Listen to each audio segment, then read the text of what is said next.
অপরাজনীতি চিরতরে নিষিদ্ধ করতে হবে বলে মন্তব্য করেছে রাশেদ প্রধান। মাহবুব উদ্দিন খোকন বলেছেন, আওয়ামী লীগকে ক্ষমতায় টিকিয়ে রাখা বিচারকদের তালিকা প্রকাশ করুন।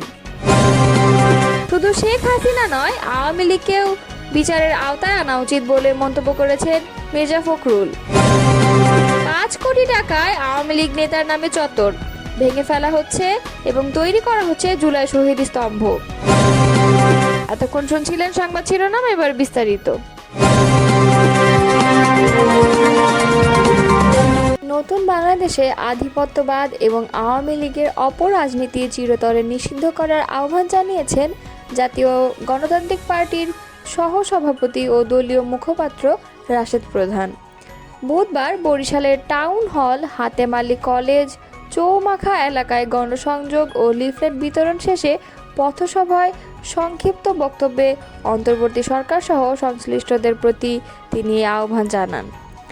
জুলাই গণঅভ্যুত্থানে স্মরণে এবং আগামীর বাংলাদেশ গড়ার লক্ষ্যে জাগবার মাসব্যাপী কর্মসূচির 9ম দিন ছিল বুধবার রাতে জাগবার এক সংবাদ বিজ্ঞপ্তিতে এ তথ্য জানানো হয়েছে।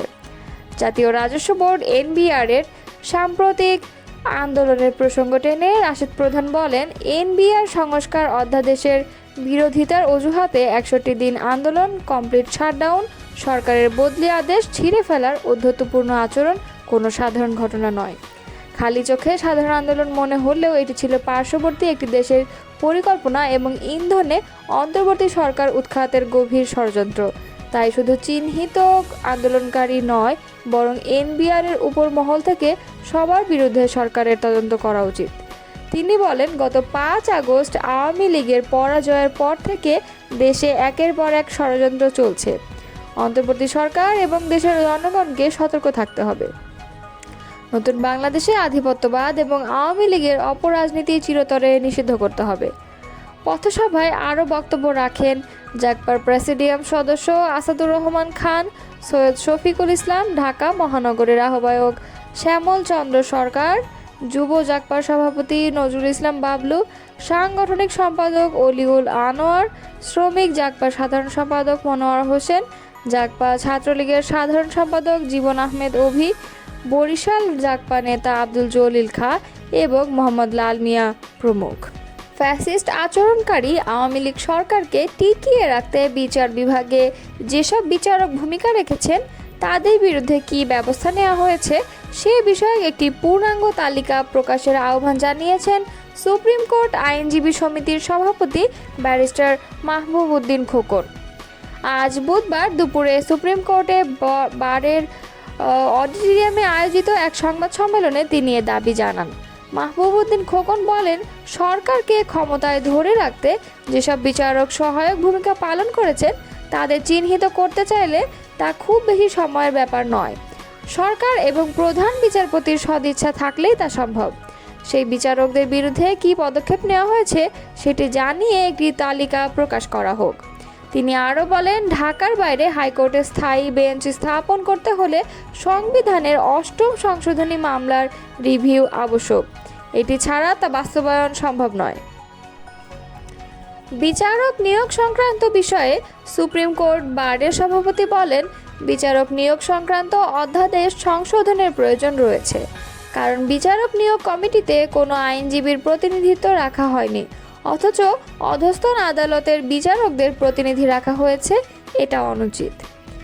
বার সমিতির নির্বাচন প্রসঙ্গে মাহবুব উদ্দিন খোকন বলেন, দেশে বর্তমানে মব শাসন চলছে। এই অবস্থায় সুপ্রিম কোর্টে বারে নির্বাচন সুষ্ঠুভাবে হবে বলে আমরা মনে করি না। এই পরিস্থিতিতে ভোটে যেতে চাই না।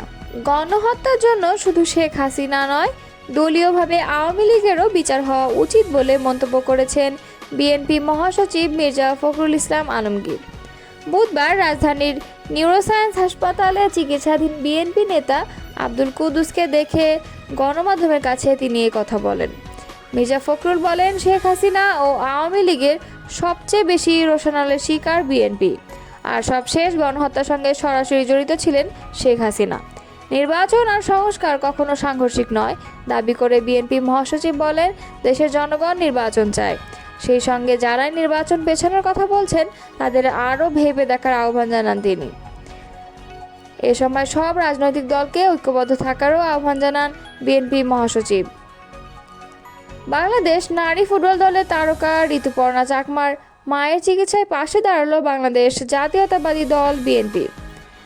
বুধবার সকালে বৃষ্টি উপেক্ষা করে কর্দমাক্ত ও জলাবদ্ধ পথে হেঁটে ছড়া মারিয়ে ঋতুপর্ণার মায়ের শারীরিক ও স্বাস্থ্যের খোঁজ নিতে তাদের রাঙামাটির কাউখালী উপজেলার ঘাগড়া ইউনিয়নের দুর্গম মগাইছড়ি গ্রামের বাড়িতে গেছেন দলটির সিনিয়র যুগ্ম মহাসচিব রুহুল কবির রিজভী। এ সময় রুহুল কবির রিজভী বলেন, জাতীয় নারী ফুটবল দলের খেলোয়াড় ঋতুপর্ণা চাকমার মা অসুস্থ। এই খবর শুনে বিএনপির ভারপ্রাপ্ত চেয়ারম্যান তারেক রহমান দ্রুত ঋতুপর্ণা চাকমার মায়ের সঙ্গে দেখা করার নির্দেশ দেন। নির্দেশনা পেয়ে মগাইছড়ি গ্রামে তার বাড়িতে আসি। ঋতুপর্ণার মায়ের সঙ্গে দেখা করে তার রোগ মুক্তির প্রার্থনা করেছি, তাকে তারেক রহমানের সহযোগিতা পৌঁছে দিয়েছি।